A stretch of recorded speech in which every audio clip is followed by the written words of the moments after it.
Alors je suis pas du tout un fan de manga, c'est pas que j'aime pas ça, c'est que je préfère la BD, je préfère la bande dessinée. Après manga, bande dessinée, il y a beaucoup de corrélations entre les deux. Mais bref, je suis pas un très grand fan. Je connais beaucoup de noms évidemment, beaucoup de titres, je connais pas mal d'intrigues de mangas connus.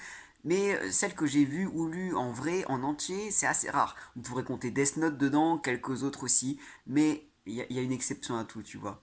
Et il y a un manga dont j'ai séché l'animé et dont j'ai lu absolument tous les livres et que je trouve exceptionnel, qui mérite une vidéo. S'il y a bien un manga dont j'aimerais parler et dont je peux parler, c'est bien celui-là, Assassination Classroom. Techniquement, si vous connaissez un petit peu en manga, soit vous connaissez, soit le nom vous dit quelque chose. Vous dites et j'ai envie d'en parler. Pourquoi? Parce que en tant que prof, je ne peux pas parler d'un autre manga. C'est le manga qui donne à la fois envie d'être prof et à la fois envie d'être élève. Et ça, c'est pas banal. Et d'ailleurs, ce qui est pas banal aussi, c'est le résumé de l'histoire, parce que c'est un peu spécial. Alors, tout commence dans une salle de classe d'un collège au Japon, pas n'importe quel collège, tu sais, le collège haut de gamme, pour les grosses têtes, le collège où voilà, il faut soit être le meilleur, soit être le plus nul. Et on est dans pas n'importe quelle classe, la classe de 3 E, la classe où vont tous les cancres, tous ceux qui ont les résultats les moins bons, c'est pour les parias du collège, tu vois. Dans ce monde, la Lune a explosé. Une créature surhumaine, étrange, a explosé la Lune. Elle arrive dans la salle de classe et dit bonjour, j'ai explosé la Lune. Je suis votre professeur à partir de maintenant et vous avez 1 an pour me tuer. Et si vous ne m'avez pas tué au bout d'1 an, je détruis la Terre. Voilà. Et c'est ça l'intrigue. Et on dirait que c'est complètement n'importe quoi, et ça l'est, mais c'est génial. Parce que l'intrigue, elle est facile à résumer finalement. Là, je vous ai résumé, voilà, c'est tout. On n'a pas besoin d'en savoir plus. Et mine de rien, c'est le signe d'une bonne intrigue. Quand une bonne intrigue, on peut la résumer en moins de 30 secondes, c'est que c'est bien. Sinon, c'est que ça part trop loin, c'est que c'est n'importe quoi. Bref, donc le plot de ce manga, c'est un petit peu ça. On a 26 élèves, 28 à la fin, et il y en aura 2 qui vont arriver en cours de route, qui, en plus de réviser pour les examens de malade mental de leur collège, vont devoir s'entraîner à devenir des assassins. Pas pour tuer des humains, pour tuer leur professeur, Monsieur Koro, une espèce de créature surhumaine tentaculesque qui a quand même pas mal d'atouts à son actif pour échapper à un assassinat. Il peut se déplacer à 20 fois la vitesse du son, donc Mach 20. Il est super fort, il résiste aux balles, enfin, c'est une catastrophe. Pas la créature la plus simple à tuer pour des amateurs. Mais il peut se passer plein de choses en 1 an. Ah oui, si quelqu'un souhaite m'assassiner, il ou elle n'a qu'à m'appeler sur mon portable. Avant de m'attarder un peu plus sur l'écriture des personnages, parce que c'est vraiment le point fort de ce manga, je m'attarde un peu sur le ton. Pour un manga qui s'appelle Assassination Classroom, je prononce à la française, là, pour là, avec assassin quand même dans le nom, on pourrait se dire, oula, c'est un truc un peu violent ou quoi. Eh bah, c'est quelque chose de drôle. C'est un manga comique. Et ça déjà c'est pas mal, parce qu'on pourrait se dire, bah non, vu le nom, non. Et pourtant, c'est ultra comique. Le professeur Koro qui est quand même là pour détruire la Terre, et qui a détruit la Lune, et puis qui s'en cache pas, hein, il le répète souvent que ah, la Terre risque d'exploser l'année prochaine si vous ne me tuez pas, mais bon, c'est pas grave. Et ben il est super drôle. Il est hyper drôle. Alors il brise souvent le quatrième mur, il est complet, il se prend trop au sérieux, il est à hurler de rire, et surtout, mais c'est un excellent professeur. Ok, c'est un monstre, il faut le tuer parce que sinon, bah, c'est la planète qui explose. Mais c'est un génial professeur. Et pour des élèves aussi en difficulté que ceux dont il a la charge, mais c'est du pain béni. Il serait capable de tout pour ses élèves. Il serait paradoxalement prêt à mourir pour sauver ses élèves, le Koro. Donc c'est quand même spécial. C'est dur de ne pas l'aimer en fait. Au début, on se dit, mais ça va être le méchant, c'est le personnage principal, c'est presque le héros de l'animé. Il a à cœur de voir ses élèves réussir. Rien ne pourrait le rendre plus fier que de voir ses élèves réussir à le tuer. Et c'est pas pour autant qu'il va se rendre facilement, non. Mais en fait, pour Koro, plus ses élèves progresseront dans l'assassinat, plus ses élèves progresseront dans la vie.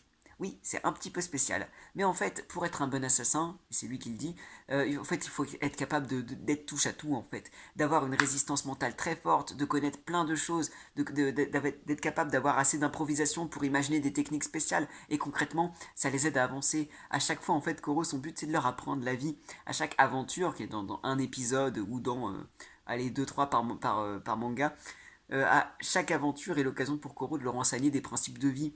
Et souvent, ces principes tournent autour du travail acharné, du fait que la défaite est source d'apprentissage, du fait que la force, bah, il y en a plein de sortes différentes, que si vous êtes faible dans un domaine, faites-en une force, vous êtes sûrement fort dans autre chose. Des principes géniaux, une éducation géniale. Ces cancres, enfin au début ces élèves qui sont perçus comme les cancres ultimes du collège deviennent les meilleurs élèves du collège. Ils développent un esprit assez fou en même temps qu'ils progressent de façon exceptionnelle pour l'assassinat. C'est incroyable. Et donc avec tout ça, j'allais vous dire pourquoi est-ce que c'est comique et pas tragique. Bon déjà pour deux choses, parce que le comique est beaucoup trop comique dans ce manga pour ne pas être comique, cette phrase n'a aucun sens. Et surtout, comment empêcher qu'un truc qui est quand même centré sur l'assassinat, comment empêcher que ce soit glauque par un moyen génial. En fait, Koro n'est pas sensible aux armes humaines. C'est-à-dire qu'on lui tire dessus avec un pistolet à balles, il se passe rien. Un couteau ne lui fait rien. Il n'est sensible qu'à certains types d'armes créées par le gouvernement, c'est-à-dire un espèce de couteau en caoutchouc, concrètement pour les humains, et des espèces de billes de pistolet en plastique pour les humains. Donc voilà, quand les élèves en fait ils s'entraînent à faire les assassins, les couteaux qu'ils utilisent, ce ne sont pas des vrais couteaux mais des espèces de couteaux en plastique inoffensifs pour les humains. Les balles, c'est pareil. On pourrait se dire que c'est un peu léger mais vraiment ça sert. Ils ne tuent pas des humains. Et on le sait en fait quand ils s'y entraînent. Au début, c'est bizarre d'entendre ce genre de phrase là. Hé, monsieur Koro, je voudrais vous tuer, vous pouvez venir 2 secondes? Alors ma leçon ne t'a servi à rien? Et en fait, bah, curieusement, on s'y fait. Et ça donne à la série une ADN très particulière. Et d'ailleurs, pour justement un animé ou un manga centré sur l'assassinat, il y a exceptionnellement peu de morts en fait.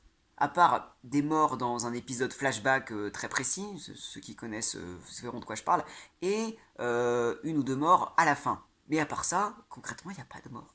Il y a des épisodes assez marquants où justement il y a un danger très présent, mais il n'y a vraiment pas de mort. Donc si je suis parmi des parents ou des grands frères, grandes sœurs qui hésitent à montrer ce manga à leurs gamins, qui hésitent à autoriser leurs gamins à regarder cet animé, vous pouvez y aller.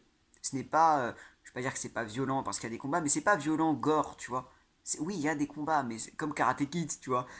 Non, c'est vraiment un manga d'apprentissage. Et en fait, on dirait pas au début.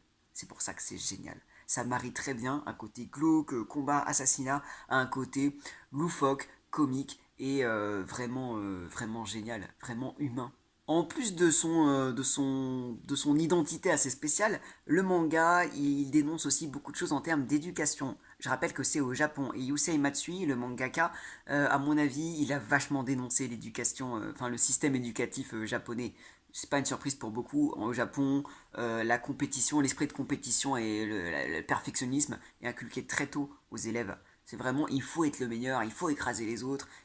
Voilà, c'est connu que les élèves japonais ont une pression monstrueuse sur les épaules, qu'il y en a beaucoup qui sont en burn-out, en dépression ou quoi. Enfin, c'est vraiment quelque chose de très fort. Et dans cet animé, clairement, c'est ça qu'on dénonce. Avec le collège de Kunugigaoka, le principal qui est juste là pour former des élèves, vraiment des robots qui sont capables d'avoir 20 partout. Et tant pis s'il y a une trentaine d'élèves moins bons que les autres qui subissent des discriminations parce que c'est les plus nuls. Parce que dans ce monde terrible, c'est voilà, il y a les dominants et il y a les dominés. Donc affreux. Et pourquoi les élèves de la classe E, là, de 3ème E, ils réussissent à rattraper les autres? Alors parce que bon, ils ont un méga professeur super en forme de monstre qui les aide, mais aussi parce que bah, les élèves, on pourrait se dire, tu es dans un animé, dans une classe, souvent, bon, tu connais 4 5 élèves et les autres c'est des figurants. Et bah, dans Assassination Classroom, les élèves, tu les connais tous, ils ont tous leur personnalité. Parce que Koro, il prend soin de prendre en compte leur personnalité, justement. Il y a des élèves qui seront très forts dans une matière et pas dans d'autres.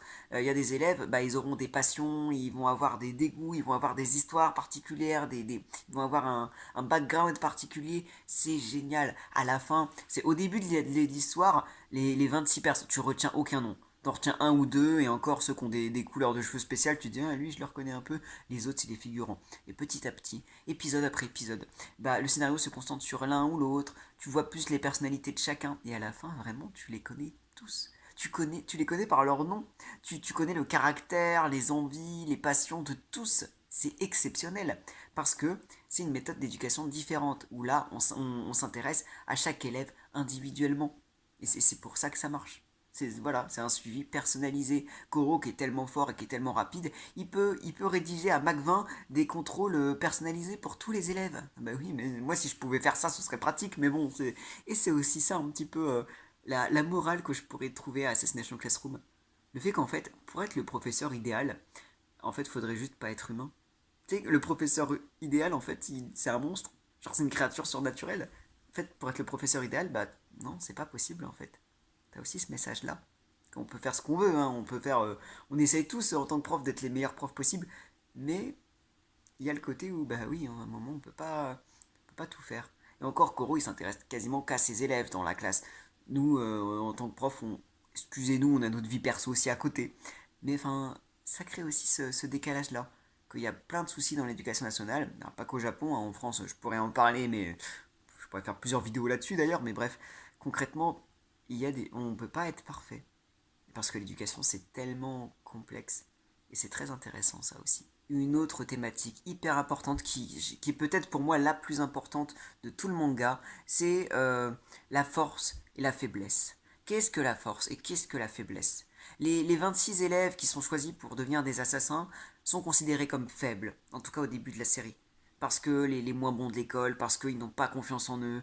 Et pourtant, Koro, il leur apprend à quel point ils peuvent être forts, à quel point ils peuvent avoir des avantages, des points forts différents des autres.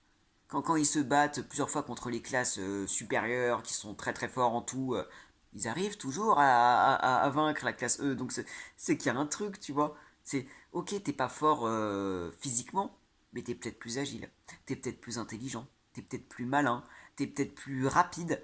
Tu vois, c'est ça en fait que Koro leur dit. Ah, t'as une mauvaise mémoire? Je sais pas, t'as peut-être plus de facilité pour l'improvisation alors, ou alors t'as peut-être plus une mémoire visuelle, mais tu ne le sais pas. T'as plein de trucs comme ça. Ah, t'es pas assez rapide pour ça? Peut-être que tu peux déconcentrer l'adversaire, t'as peut-être des qualités là-dessus. Ah, t'aimerais être un joueur de baseball, sauf que t'as les épaules mal proportionnées. Bah ouais, mais t'es très souple au niveau du poignet, donc tu pourrais peut-être jouer là-dessus. C'est incroyable, en fait. T'as vachement cette dynamique-là de la force peut prendre plein d'aspects. Et la faiblesse, parlons-en aussi. Parce que Koro, qui est censé être une créature vraiment invincible presque, impossible à assassiner. Plusieurs fois, il y a un parallèle fait dans le manga où on a l'impression que c'est justement une créature née pour ne pas mourir. Et on apprend même par la suite, attention spoil, que Koro est en fait justement, avant d'être un monstre, c'était un humain et c'était l'un des plus habiles tueurs de la planète, presque l'équivalent du dieu de la mort. Donc c'est quand même pas quelqu'un que tu peux tuer facilement, c'est pas quelqu'un qui a des faiblesses.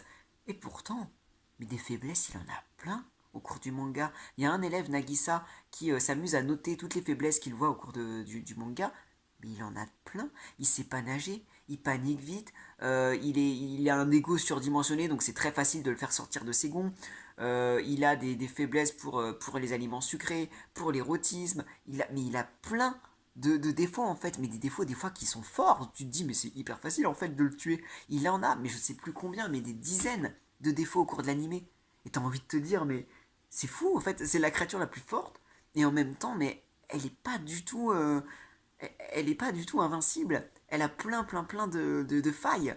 Et ça, c'est très intéressant en fait. En fait, si Koro est comme ça, en espèce de poulpe bizarre tout jaune, plutôt qu'en humain, c'est à cause d'un espèce de sérum qui est développé dans l'animé, dans le manga. Une espèce de sérum qui donne des espèces de tentacules spéciales à la personne qui s'en injecte. Ces tentacules sont un peu dangereuses parce qu'elles donnent à la fois une force très accrue à son propriétaire, mais aussi elles prennent contrôle de l'esprit et peuvent mener à la folie, voire à la mort. C'est un cas, voilà. Il y a plusieurs personnages dans l'histoire qui s'injectent ces tentacules, et à chaque fois, il y a quelque chose qui revient dans l'histoire.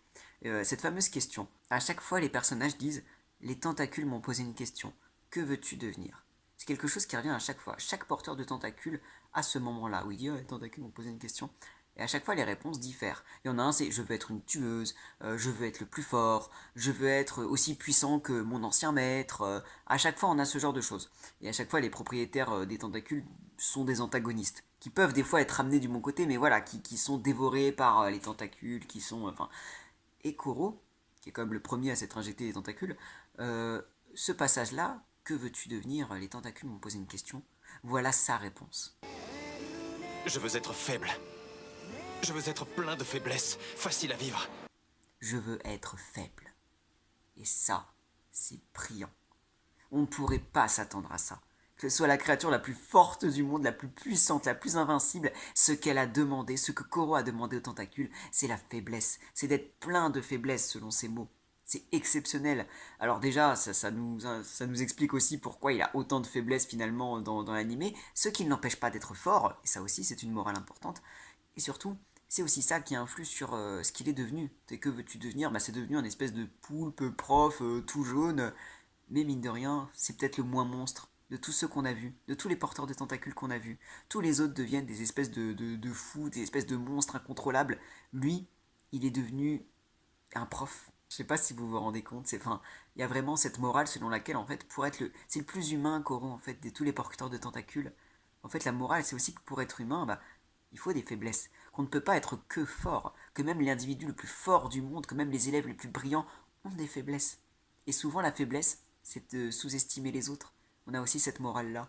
Le prof qui sous-estime ses élèves, l'assassin qui sous-estime, enfin la cible qui sous-estime ses assassins, les camarades d'une classe supérieure qui sous-estiment les camarades de classe qui ont de moins bons résultats, même les parents qui sous-estiment leurs enfants, qui ramènent des moins bonnes notes. On a vachement ce côté-là. Le côté de prendre à cœur n'importe quel défi, que même si on pense que c'est gagné, on y va quand même à fond, parce que l'adversaire en face, on ne sait pas ce qu'il va faire, qu'une compétition ne peut pas y aller les mains dans les poches, même si on est sûr de son savoir, qu'il faut y aller à fond, parce que c'est la seule façon de réussir, et que si on échoue, c'est pas grave, ça nous forme justement, ça nous forge, c'est génial. Assassination Classroom, on pourrait se dire que c'est juste un manga un peu rigolo. C'est génial, c'est un manga qui est très drôle, qui est extrêmement touchant. À la fin, vous n'êtes pas prêts. Je ne pleure jamais devant les histoires, les films, les animés. Là, j'ai fait l'exception. Là, c'était... les personnages sont très très bien développés. Même ce personnage. Alors, on pourrait se dire que, oula, c'est quoi ce personnage ultra cliché, ridicule?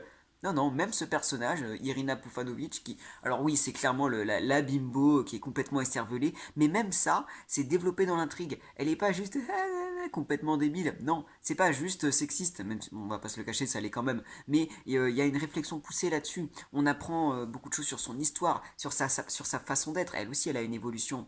On voit le fait qu'elle n'est pas écervelée, au contraire, elle est très intelligente, mais que son attitude un peu godiche, ça vient de beaucoup de choses, de son passé, de son ancien travail, enfin bref, tout est travaillé, les personnages sont très attachants, je vous ai dit, on s'attache à tous les personnages, c'est un truc de fou. Typiquement, chez moi, j'ai un poster d'Assassination Classroom avec Koro et tous ses élèves, et un truc super, c'est que tous les personnages sont, leur position, elles veulent dire quelque chose d'eux. Par exemple, il y en a un, ça va être le plus rapide de la classe, c'est le seul dont on va voir les pieds. Les deux plus habiles snipers de la classe, ils vont être représentés avec leur fusil ou avec leur pistolet. Celle qui aime bien faire des bêtises, elle va être en train de faire des oreilles de lapin. Le BG de la classe qui essaie de séduire tout le monde, il va avoir une petite pose en mode beau gosse. La fan de manga qui brise le quatrième mur tout le temps dans l'animé, dans le manga, elle va pointer le doigt vers le spectateur. Le fan de sport et de baseball, il a une batte de baseball. À chaque fois, on a plein de petits trucs comme ça. Et je trouve ça génial en fait. On voit vraiment que tous les personnages ont leur individualité, leur personnalité. C'est brillant. Et il n'y a pas beaucoup de mangas, je pense, qui se passent à l'école où toute une classe a sa personnalité. C'est quand même très très fort. C'est génial. D'ailleurs, dans ma salle de classe, j'ai une statuette de Koro Sensei que ma meilleure pote m'a offert quand je suis devenu prof. Et du coup, elle est posée sur mon bureau. Les élèves adorent. Souvent, à la rentrée, les gamins, ils sont tous là. Ah, monsieur, la statuette, Koro.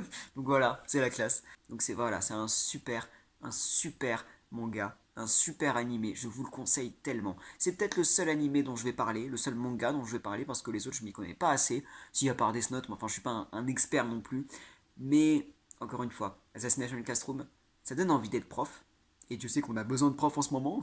On est en léger déficit, les candidats ne se bousculent pas. Après, il y a beaucoup de raisons pour ça, mais bon, encore une fois, ça pourrait faire une autre vidéo, c'est pas le sujet pour l'instant. Et en même temps, ça donne envie d'être des élèves. Ça donne envie aux élèves, ça motive les élèves à travailler, à donner le meilleur d'eux-mêmes. C'est juste incroyable. Là, c'est les vacances, c'est pour ça que je tourne enfin cette vidéo. Vraiment, profitez-en pour le découvrir ou pour le redécouvrir. On s'en lasse pas du tout.